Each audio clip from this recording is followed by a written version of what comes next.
Welcome to the Slop Farm. Enjoy the video. You start by confirming the failure mode and file identity. Run the program to reproduce the error, then inspect the offending file with file or hexdump to confirm whether it lacks the 0xCafeBabe class header. Also check Java version for the runtime and JavaC version for the build. Mismatched major versions often cause this. Once done, note the file paths and timestamps so you can target the exact class or JAR that is wrong and avoid guessing.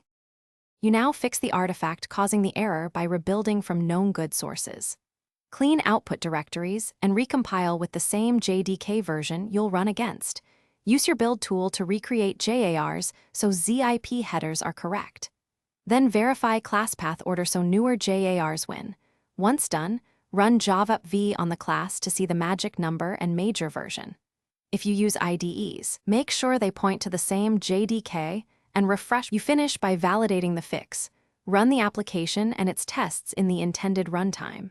If the invalid magic number persists, unzip the JAR to inspect entry integrity and replace any corrupted classes from source-built artifacts or backups.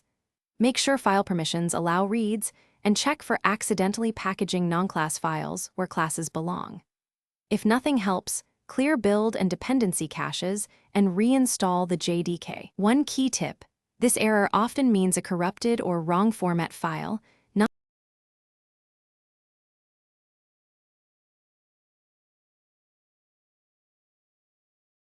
Thanks for watching.